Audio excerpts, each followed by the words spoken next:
My name is Emma Hayes, and on a Tuesday afternoon at exactly 2:17 p.m., a single text ended 8 years of my life.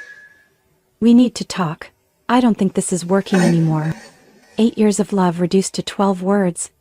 I had moved cities for him, turned down an MBA scholarship for him, used up all my savings to buy a shared apartment. But the deed had only one name on it: Chase Reynolds.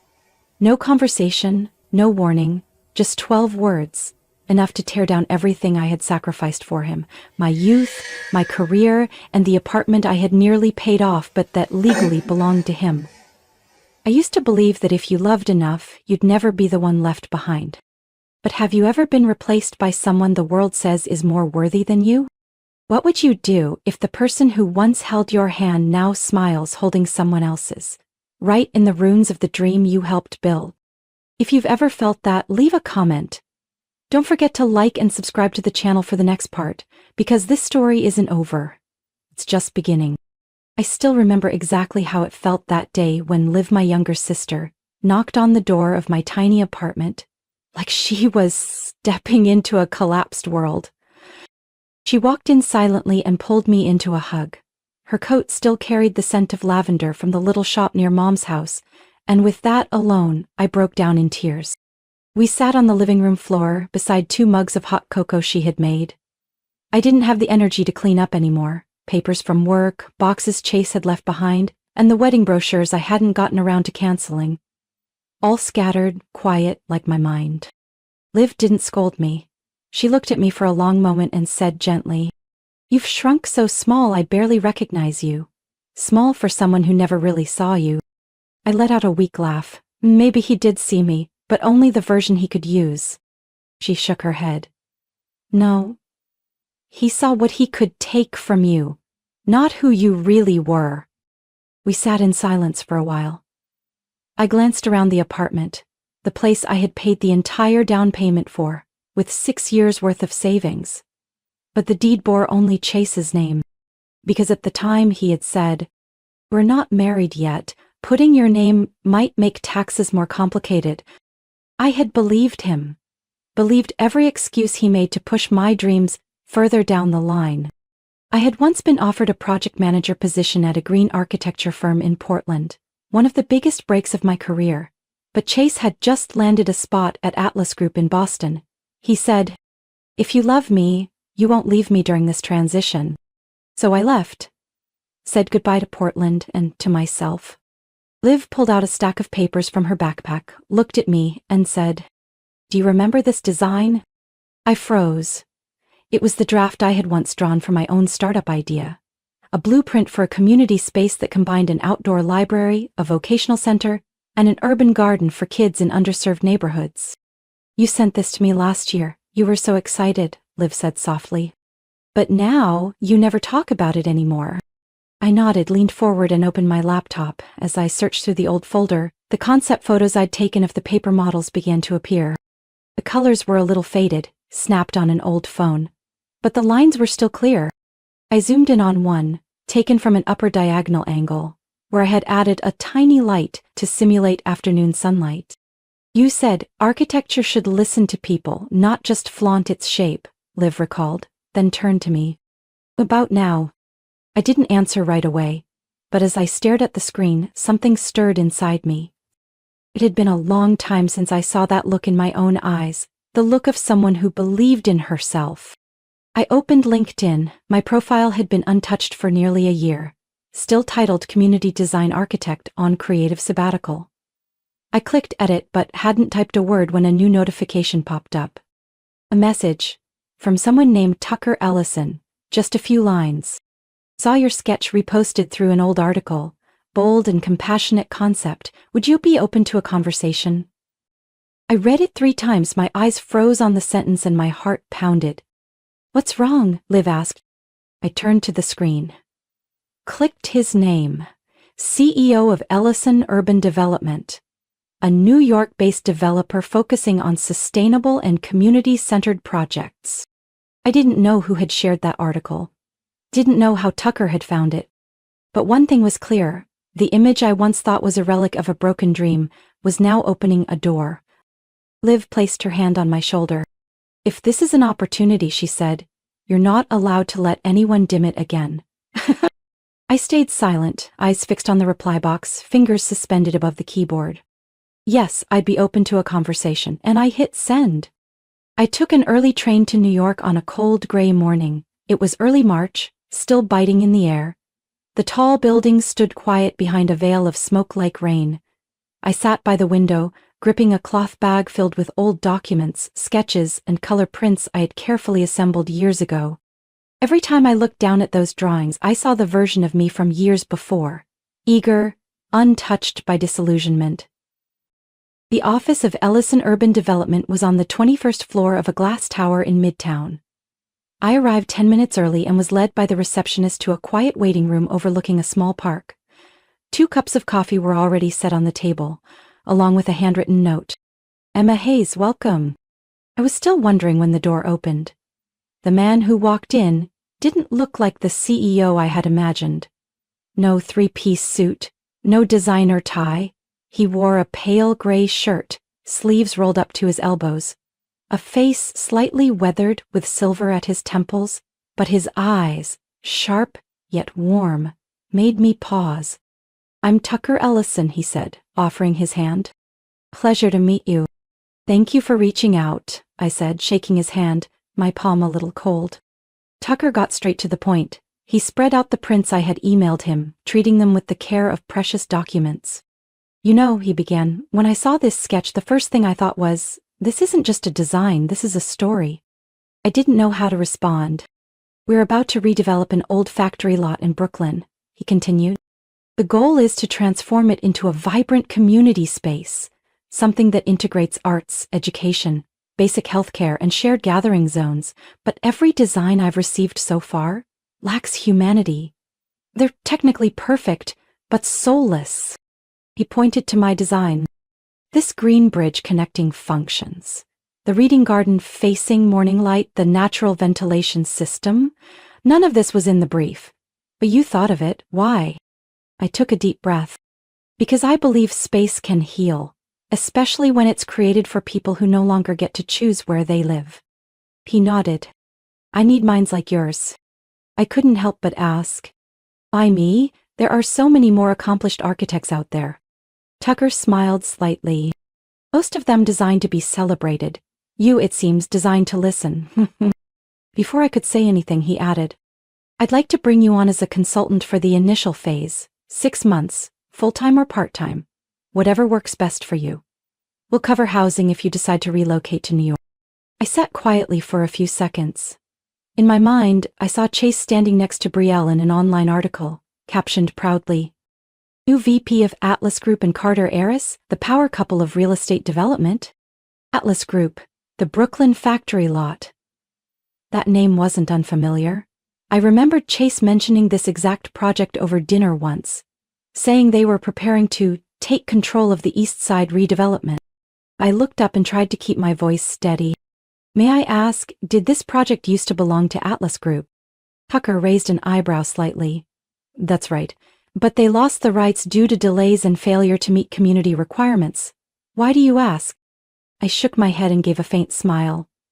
I just have a small connection to them. He didn't press further. He simply said, You don't need to answer right away, but if you agree, we'd like to begin within the next 3 weeks. I looked out the window. The rain had stopped.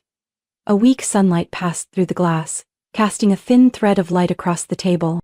I had once chosen Chase over the biggest opportunity of my life, had once folded that very design and tucked it deep into a drawer, because someone told me it was just a hobby, had stepped back, believing love was more important than personal ambition.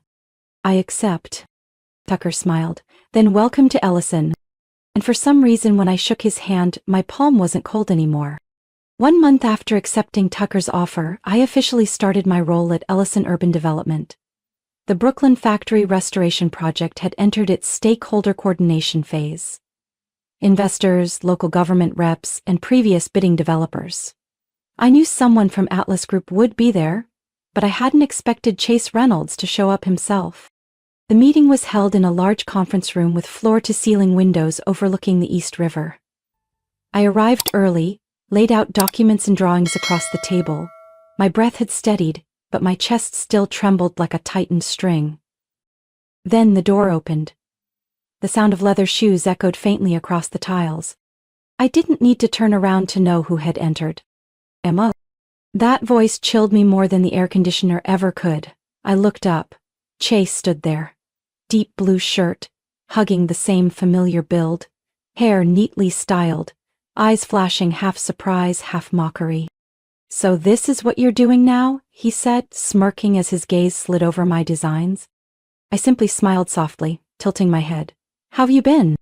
"Good, very good," Chase nodded, taking the seat across from me. "I didn't know Allison was interested in your old hobby." Bitter callback to the words he once used when I shared my original project idea. The one he had dismissed as something you do for fun when you're bored. Tucker walked in right after, his eyes sweeping quickly over the two of us like he sensed something but said nothing. He spent most of the meeting leading discussion, laying out the design roadmap and roles of each team. Chase didn't speak much, but his gaze kept landing on me, unfiltered, unapologetic.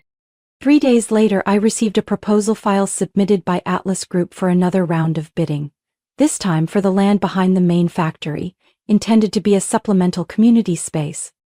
I opened the file. On the very first page, my heart seized. The overall layout mirrored a sketch I had drawn nearly a year ago, 90% identical. The rooftop garden placement, the corridor layout connecting buildings, the night lighting system using solar panels, even the aloe plants lined up along the second floor railing, everything was almost exact. And I had never made that design public. Except once. I had emailed it to Chase on a weekend evening when he said he needed a reference to help the junior team with concept planning. I still remembered the subject line, "Personal concept, not for sharing." I opened that old email again, then pulled up the metadata on the file Atlas had sent. The original creator was an internal Atlas account, but the edit history, accessed through Ellison's secure system, showed it started from my file. Same format, same scale, same tiny watermark I always placed in the lower left corner. I sat frozen. My back felt nailed to the chair, not because I was surprised, but because an old wound, one that had never fully healed, had been ripped open again. I told no one at Ellison, didn't call Tucker, didn't tell Liv. That night, I got home late. Light rain fell across my shoulders. I brewed tea, turned on a dim amber light, and pulled out all my old sketches. I saw myself there. In every line, every corridor I imagined for kids to play safely, every stairwell designed so the elderly could rest. Tiny details I added not to show off, but to listen, just like Tucker once said. Chase hadn't stolen a drawing. He had trespassed into the last memory I had kept sacred for myself. I placed my hand on the folder and closed my eyes. No, anger wouldn't serve me. Emotion couldn't lead this fight. I needed clarity, strategy, a truth so solid it would leave no room for doubt. Because this wasn't just about my name. It was about everything they erased. On a Monday morning, I got a message from Mia, a college friend now working at a media agency in Manhattan. "Emma, have you seen the news this morning? Atlas just unveiled their community arts factory design on CNBC." I clicked the link she sent. The screen lit up with Chase's confident face, standing beside a 3D model of the project, in a conference room. He wore a light gray suit, hair swept back, that same confident grin like he'd conceptualized the whole thing himself. Behind him was a sign, Atlas Group, revitalizing Brooklyn through innovation. I didn't need more than 3 minutes. The renderings flashing across the LED screen behind Chase were my drawings. Slightly tweaked, but unmistakable. Curved hallways, clusters of greenery, a small courtyard with a wall designed for local residents to paint graffiti freely. Chase called it a pioneering effort in social integration, a human-centered breakthrough in urban development. His tone was passionate, his eyes sparkled. That night, I called Professor Miranda Black, my thesis advisor at Cornell and current editor-in-chief of the Civic Forum, a prestigious architecture journal. "I have a story," I told her. But it's not just personal, it's about how some corporations are stealing creative work and calling it innovation. Send me the draft and the proof, she said firmly. If it's what you say, we'll put it on the front page. I wrote the article in one night. It wasn't written in bitterness or blame. It was a precise, well-documented comparison, laying out every element from my original sketch and how it mirrored the version Atlas had announced. I cited metadata showing the timestamps of file creation and revisions, attached the original email I had sent Chase, and included a personal note. Gentle, but not weak. When a woman chooses not to stay silent, it's not because she wants attention, but because she knows the value of her voice. 3 days later, the article was published. Within the first 24 hours, it was shared over 8,000 times on LinkedIn and Twitter. Young architects, urban planners, professors, design students, everyone started asking, why does Atlas's design match so precisely? Why was there no mention of the original inspiration, if they truly shared the same vision? The architecture community began analyzing it themselves. People posted side-by-side comparisons. Some called it sophisticated plagiarism. Others labeled it intellectual theft wrapped in corporate polish. I didn't stop there. I launched a short podcast series titled Blueprints and Boundaries. In the first episode, I told the story behind a forgotten design and how a sketch buried in a drawer became a national headline because someone dared to speak up. I never said Chase's name, but everyone knew. In episode 2, I interviewed a female architect who had her community center idea in New Jersey stolen by her former firm. In episode 3, I invited an intellectual property attorney to break down how major corporations often use the silence of lower-level employees as a shield to protect unethical gains. The podcast hit the top 5 on Apple Podcasts in the Design and Justice category within just 10 days.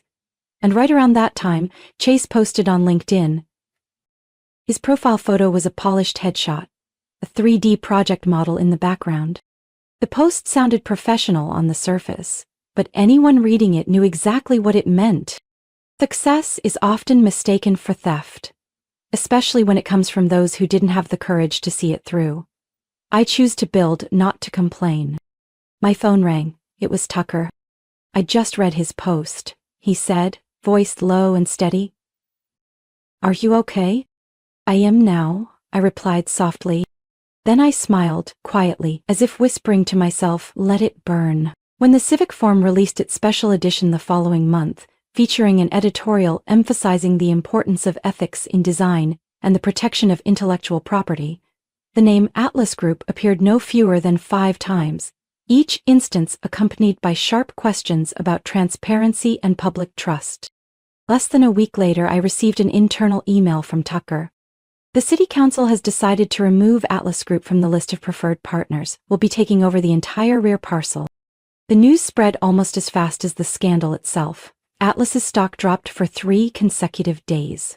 The media picked up the story from multiple angles, from the soft power of social media to the legal gray areas in protecting creative ideas. But what truly stunned me was a line in CNBC's report. Chase Reynolds, Vice President of Strategic Development at Atlas Group, was officially terminated this morning. No press conference, no explanation, just a short statement, and his name vanished from the company's website as if he'd never existed. That same afternoon, I received an invitation from Columbia University. The Department of Urban Architecture wanted me to serve as a guest lecturer for the course Designing for Community Recovery After Crisis. The email came from Professor Black, she wrote. Not everyone has lived through something sharp enough to teach students about architecture with empathy, but you do. I sat in front of the screen for a long time after clicking accept. It didn't feel like recognition. It felt like a lost part of me was finally returning. A week later, Ivy Tucker's daughter walked into my office with a small box wrapped in paper, covered in colorful drawings. I made this in art class, she chirped. It's for your birthday. I sat down and opened the box. Inside was a paper model of a domed house, with 2 folded paper wings attached to its sides. Is it a flying house? I asked, laughing. Ivy nodded, completely serious. Because you make houses that help people fly away from bad stuff? I didn't know who had taught her to use the word bad stuff so precisely, but something inside me melted. I hugged her tightly. That evening, Tucker invited me over for dinner, not to talk about work. There were no designs on the table, no meetings to review. Just a homemade lasagna, a bottle of red wine, and the warm air of his rustic kitchen. I used to think, Tucker said as we sat on the steps watching Ivy play with the neighbor's chubby cat, that connection between two adults after heartbreak would always come with cracks. I tilted my head toward him. And now? He didn't answer immediately. He just turned to me, his gaze gentle like a breath. Now I think if two people are patient enough not to hide the cracks, but to patch them with honesty, then things don't have to be perfect to last. I didn't know if that was a confession, but I felt something deeper than a promise. The next morning I received a strange envelope in the building's mailbox. No return address. Cream-colored, no stamp, no label. Inside were 4 photographs. I recognized them almost instantly. Photos of me and Chase, back when we were in love. At the old apartment. One of me in a towel, smiling shyly at the camera. Another of me asleep at the drafting table, draped in Chase's shirt. The photos weren't explicit, but they were intimate and private. Moments that should never exist anywhere but memory. Alongside the photos was a small slip of paper. A message typed in default computer font. Are you sure you want to keep showing up in the media? Learn to be quiet. I set the paper down and sat there for a long time.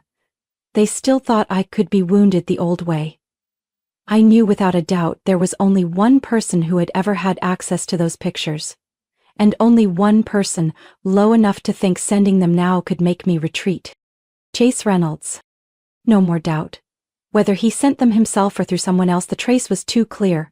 Those images only ever existed on one USB drive. The same one I had returned to him after I moved out. I remember because I had handwritten the label, personal files. Back then, I still believed something like trust could survive a breakup.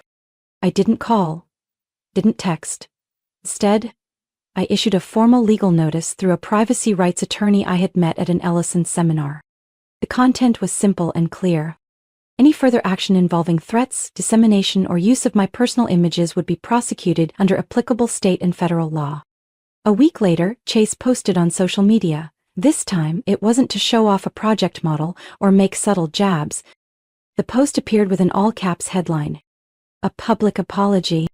It read, I would like to publicly apologize to Emma Hayes for my recent reckless actions.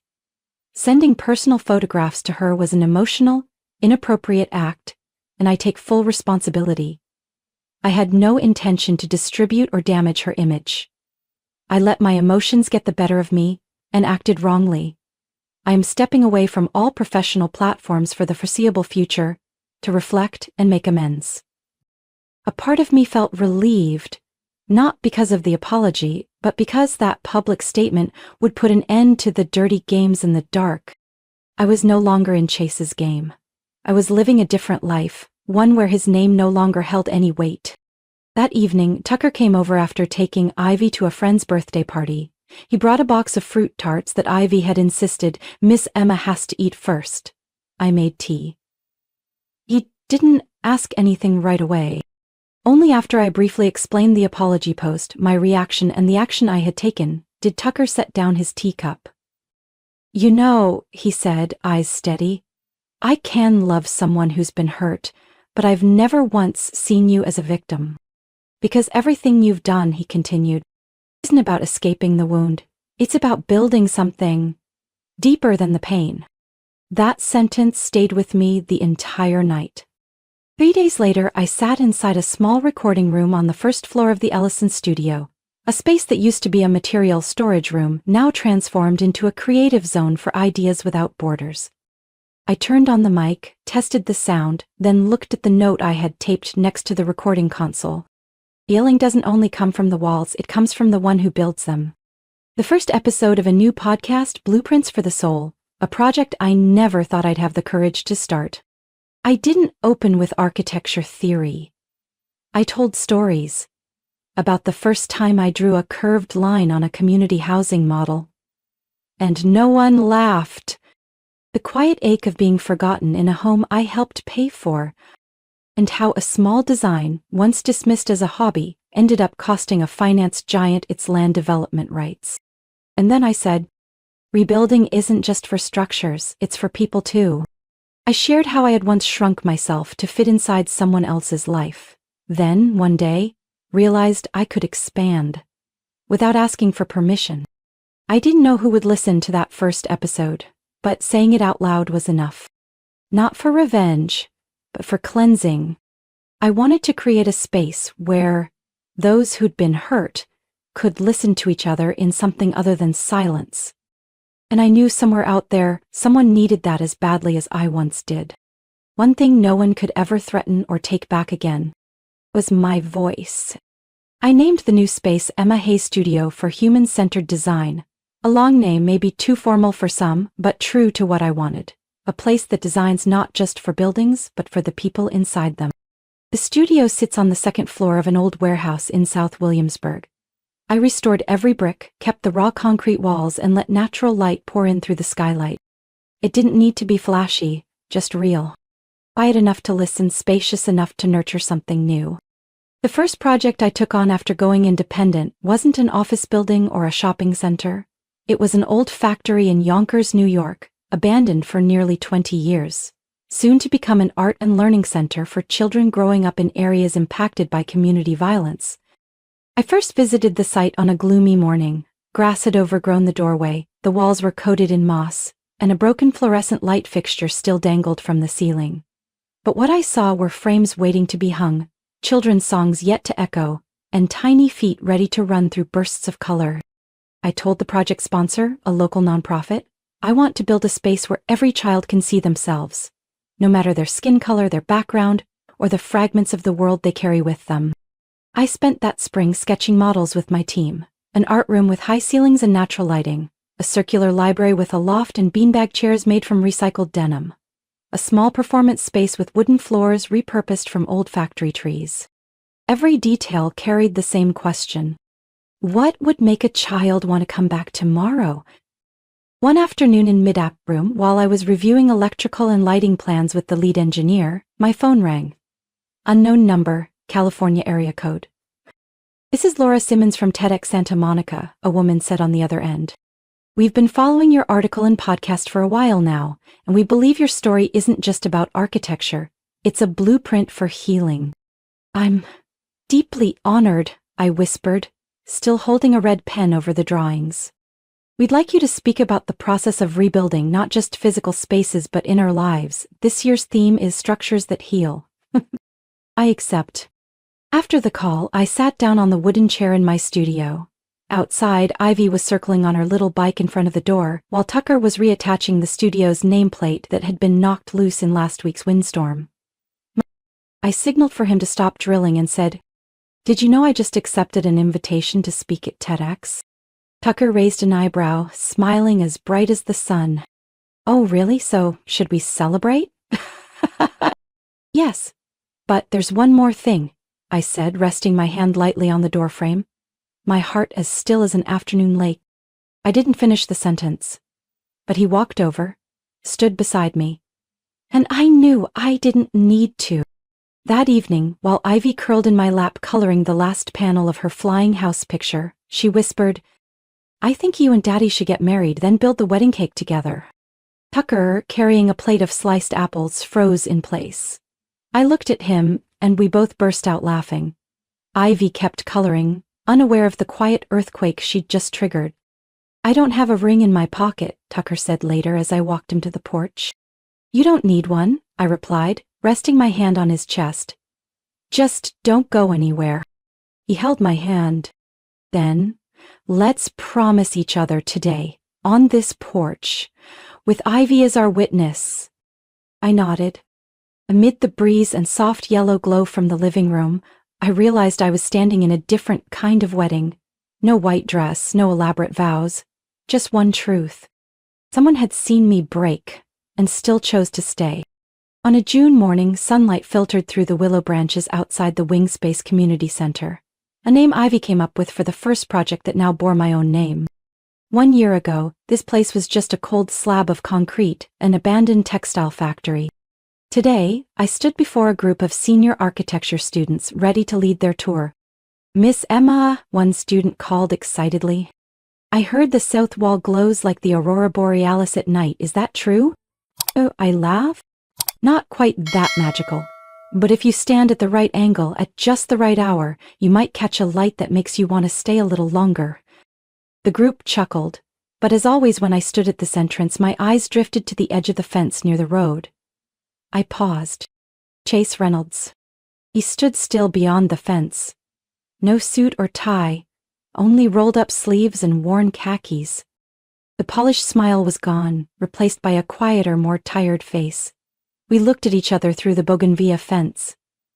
Far enough apart to no longer be a conversation, only an acknowledgement. He lifted a hand, a small wave.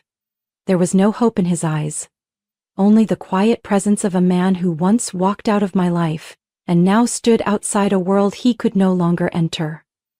It was time to release something that had once weighed heavier than memory. Ivy's voice rang behind me. She ran up, grabbed my hand and tugged. Let's go show them your magic wall. I laughed, crouching to tie her shoelaces. My magic wall didn't get dusted this morning. That's okay. Dust is part of the magic too, Ivy chirped, making the students behind us laugh out loud. I stood up. The group followed us inside. Down the main hallway were murals painted by local children during the center's first 6 months. The lines were messy but vibrant. A house shaped like a heart, a purple bridge stretching from the building to the moon, a 3-legged dog grinning in a wildflower patch. No sense of proportion, no design axes, but it was real and free.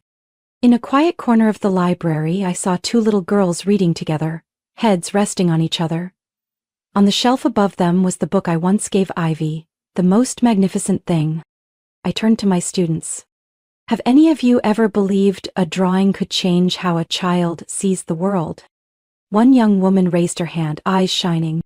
Yes, I was that child once. I looked out toward the back courtyard where Ivy's magic wall stood, a ceramic reflective surface that shimmered differently depending on the weather. On sunny days it gleamed like stained glass. On cloudy ones it softened like pressed linen. And when it rained, like in my memories, it looked as if it was breathing. I knew Chase was still behind the fence. Maybe he'd stay a few minutes longer, maybe more. But I didn't turn back.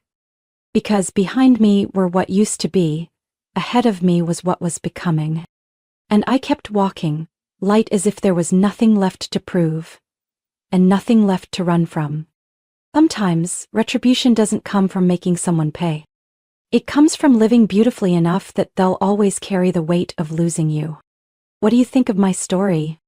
Of someone who was once dismissed, robbed of her dreams and her voice, and still chose not to scream, not to strike back, but to quietly rebuild a life right where it had fallen apart? Have you ever stood at a similar crossroads between acting out in anger and standing up in a way that no longer requires it? I believe each of us has our own magic wall as long as we're brave enough to begin building it brick by brick. If this story brought back something you once lost, hurt over, or gave up on, share it with me in the comments. I'd love to hear your story. Because here, every voice matters. And if you believe there are deeper journeys waiting to unfold, don't forget to follow this channel. There are still many stories being written about family, trust, forgiveness, and the quiet strength of those who choose never to stay silent again. See you in the next chapter.